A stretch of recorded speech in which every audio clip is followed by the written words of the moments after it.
Olá, eu sou a Marlene Gomes e estou aqui com a Cássio Santos, da Mad Dog, e hoje vamos falar sobre transporte de animais.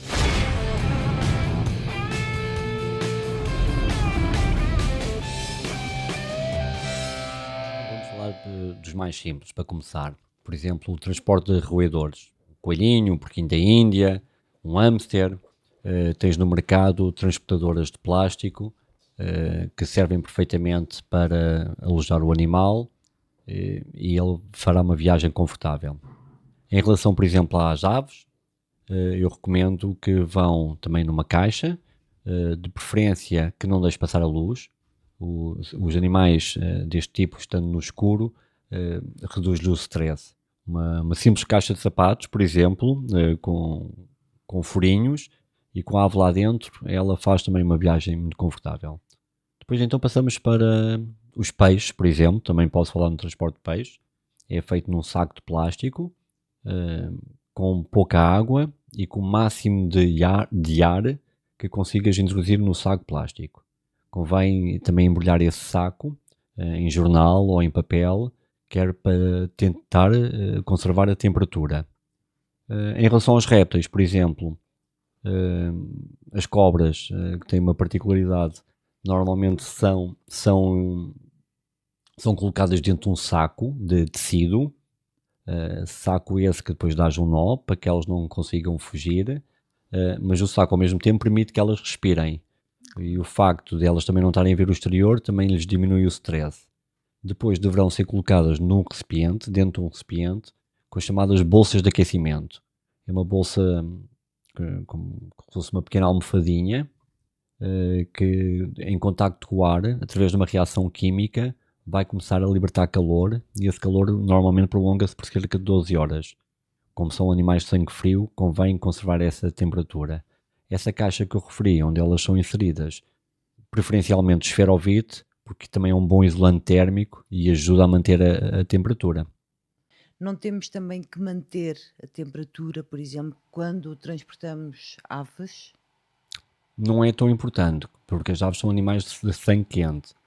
Nos répteis, em particular que nós estávamos a falar, como são animais de sangue frio, aí torna-se mais importante realmente ter cuidados com a temperatura. O fator mais importante é reduzir ao máximo o stress que poderemos provocar com a viagem no animal. Ainda não falámos especificamente sobre o transporte de cães e de gatos. Boa questão, Marlene. Então vamos falar do transporte então de cães e de gatos, nomeadamente de carro, talvez seja um meio de transporte que os nossos ouvintes estarão mais interessados em saber. A lei é muito clara nesse aspecto. Diz que o animal em questão, que esteja a ser transportado, e estou a falar sem ser para fins comerciais, que aí depois já existe uma legislação própria, mas como animal de companhia, não poderá interferir com a condução, ou seja, não pode de qualquer maneira perturbar o condutor. E o que é que nós entendemos por isto? Ou o que é que a lei diz?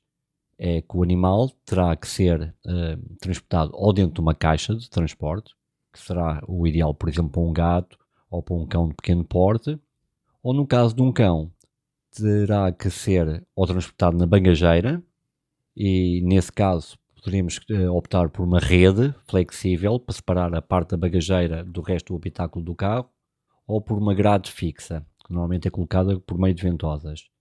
Na eventualidade de viajar dentro do habitáculo, fora da bagageira, terá que sempre ser acompanhado por o chamado cinto de segurança, que consiste num peitoral próprio, normalmente reforçado na zona do externo, e que depois, por meio de uma trela própria, vai engatar nos nossos. Nos cintos Exatamente, é isso dos mesmo. carros. E os gatos? Será a mesma coisa? Portanto, Os gatos viajam melhor dentro de uma dentro transportadora. de uma Também transportadora. existem os cintos de segurança, mas acho que para um gato, que normalmente é um animal mais estressado, vai melhor dentro da transportadora. E há cães também que não gostam simplesmente de andar de carro. Para esses animais que se estressam mais, há alguma coisa que se possa fazer para os acalmar e para lhes dar mais conforto e bem-estar durante a viagem? Normalmente, realmente os cães, pelo conhecimento que eu tenho, nas primeiras viagens é uma experiência um bocado traumática para ele e muitos clientes queixam-se inclusive: o meu cão não gosta de viajar, vomita sempre, Mas isso também pode ser treinado, por assim dizer. Fazer primeiro trajetos mais curtos, para ele se ir habituando. O facto de ele não ir olhar para a estrada, portanto não ver o que se passa, também o faz com que ele fique mais calmo.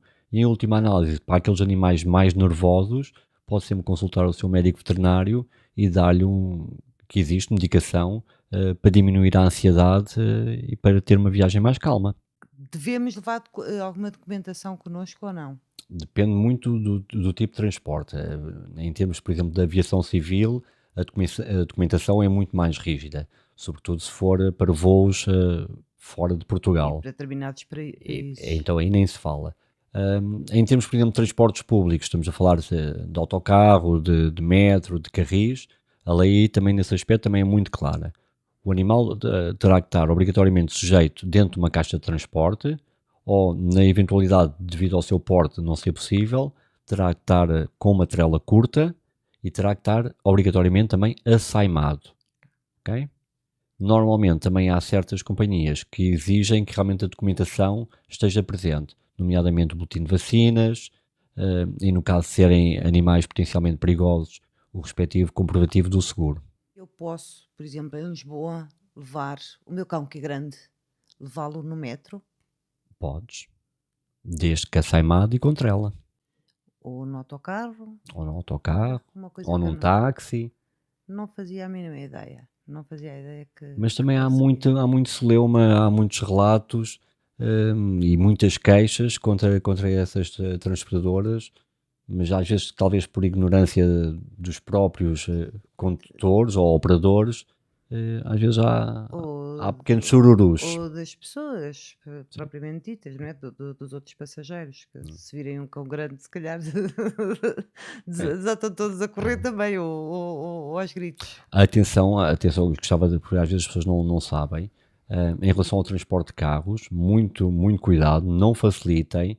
eh, Em primeiro lugar, devido à perigosidade. Imagina em caso de acidente. Se o animal for solto, o animal, no caso, por exemplo, de uma travagem brusca, é automaticamente projetado para a frente, Claro, não é? O que pode resultar em ferimentos muito graves, quer para ele, quer para ti próprio. claro, Não é? claro. Para além disso, temos o aspecto pecuniário. Se as autoridades policiais te apanharem com o animal à solta dentro do carro, sujeitas-te a pagar uma multa entre 60 e 600 euros.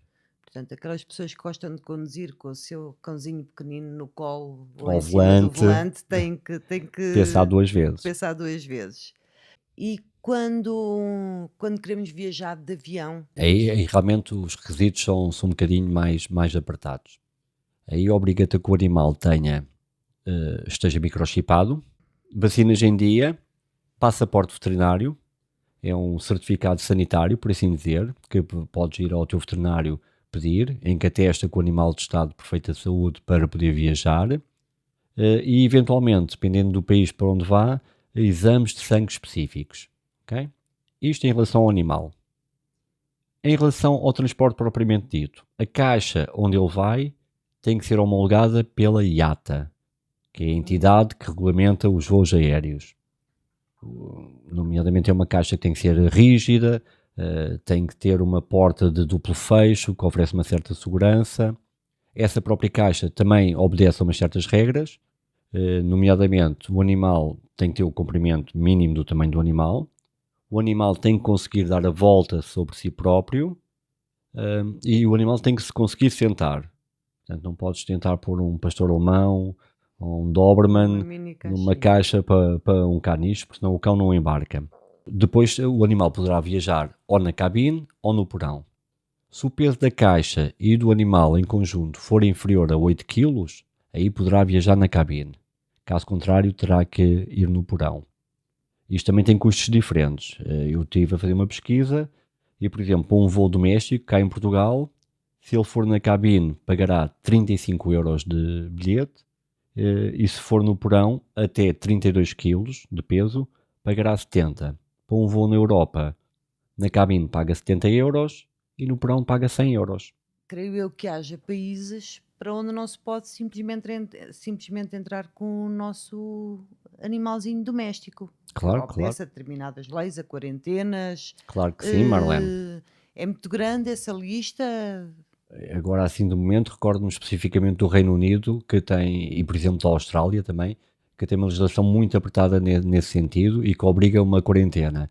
Atenção também que essa quarentena muitas vezes pode não haver necessidade de ser feita no país de destino, mas pode ser feita também no país de origem. Também Também no país de origem. Há certos, mas o que eu recomendo nestes casos específicos é informar-se com a companhia aérea. Eles terão toda a legitimidade para nos informar do que será ou não necessário e quais os requisitos legais para poder transportar um animal, tudo dentro da legalidade.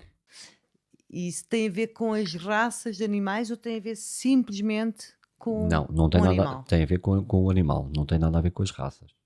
Há alguns cuidados que tenhamos que ter antes de fazer a nossa viagem com os nossos animais? Marlene, gostava só de referir que é recomendável que o animal não coma nem beba até 6 horas antes da viagem, isto por forma a minimizar qualquer problema de enjoo que ele possa eventualmente ter. Não, não será só os enjoos, será depois também todas as outras necessidades fisiológicas que eles têm, não é? Ah, sim, também, também.